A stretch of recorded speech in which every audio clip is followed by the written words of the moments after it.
Here's a question we all have. Is it possible to eat out and New Year's resolution? Well, Holly Mosier, the author of Stress Less, Weigh More, is here with us today, and she's going to tell us how we can eat out while keeping our fitness goals in check. It's good to see you again, my friend. How have you been? I've been fine, Stephanie, but it's stress less, way less. Did I say way more? You said way more.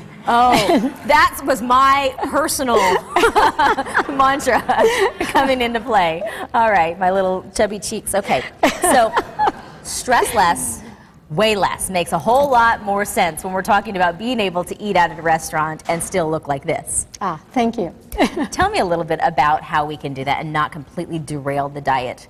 And I don't even like to use that word, to be honest with you. I like just, the way we eat, derail, our fitness plans or our health plans. Yeah, I like that too, because I never feel like I'm on a diet, but I apply these principles and then I'm able to stay at the same weight all the time. And you've done so for how many years? Oh, 6, 7 years. Right. Oh, yeah. Right. Yeah. You look fantastic. Thank you. I think at the end I'll tell everybody, well, can I tell them how old you are now? Because I know we've been there before. You can. Go ahead, you tell them. I'm 51. She's 51 years old. Seriously, I mean, you seriously look like you're like 30. Oh, well, thank you. You really do. You really do. And well, if you saw my before picture before, I looked older and I was much heavier. Yeah, no, I did. Yeah, absolutely. And you can see that picture in her book here, and we'll tell you how you can get a hold of that book coming up in just a little bit. But do you have to just go to healthy restaurants, and that's how you can eat out and still stay with your health plan? No, because I like to have a full life. So we eat out at everywhere from like wine bars like Postino's or... One of my favorites. Oh, yeah, and Pizzeria Bianco. Yes. And also Cheesecake Factory, chain restaurants. I can go anywhere. As long as I apply these principles, I'm good to go.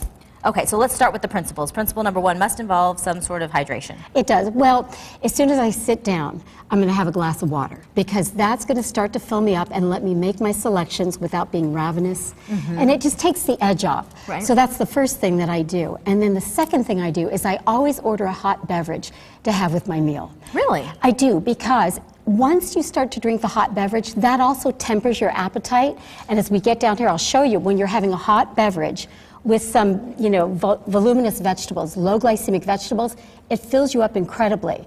And that allows you to eat less of the higher calorie entree. Let me ask you this, because we live in Arizona, and come July, I'm going to go for the iced tea, not for the hot tea. Do you still go for the hot tea? I still do. You do? Okay. I still do, but I'm going to have ice water. Okay. Kind of temper it. But yeah, you can do it with a cold drink too, but iced tea is fine. But all right. I get the best effect with the hot beverage. Okay. Now the next thing is, when I go out to eat, I like to have a glass of wine. Most people like to have a cocktail, and you can still do that. The only thing that I do is, if I'm going to have the glass of wine, I'm going to omit the rest of the starch from the meal. So for instance... So give us some examples. I think you were going there. Yeah, I won't have the bread in the bread basket. I won't have the rice or the potato. What I'll ask for instead is a double helping of any kind of low glycemic veggie, which is usually anything green, green beans, bell peppers, cauliflower, zucchini, asparagus. Those kind of vegetables are low glycemic, low calorie, and they'll still fill you up and you'll eat a whole meal. Okay, so I can see where your motivation would come once you... I'm just going to say it. Once you look like this, I can see where the motivation to maintain it. You've already done the hard work and you're already kind of in the zone. But if I'm going to Cheesecake Factory, I love them and I love their bread. You hear me? I love your sourdough bread. So how do you get on that path where, if you're going to have the glass of wine, do you just not have them bring the bread to your table? Sometimes I do that. But sometimes if I really have to have it, I want that bread, and I've done that too. What I do then is omit my starch at lunch. Okay. So if I know I'm going to Cheesecake Factory for dinner, no starch at lunch. I'll do like tuna on a salad. Okay. Chicken breast with some low glycemic veggies. So you're really thinking ahead for the day. So you're really planning to go out and enjoy that meal. I am. Okay. So then we talked about having a big plate of the high fiber greens and the broccoli that's going to fill you up. I order these as appetizers. So with my wine, my water, my hot drink, I'm already eating, getting myself full with something that's low glycemic, and you don't feel deprived because you're not at a restaurant, because you're there. Exactly. So when people are eating their nachos, I'm eating this stuff, but I don't miss it. Lastly, your plate might look something like this, with a serving of protein, some good veggies, and a legitimately good baked potato, or I should say sweet potato. Well, it's a sweet potato. Sometimes I eat regular, but I go for sweet because they're actually lowering sugar content, believe it or not.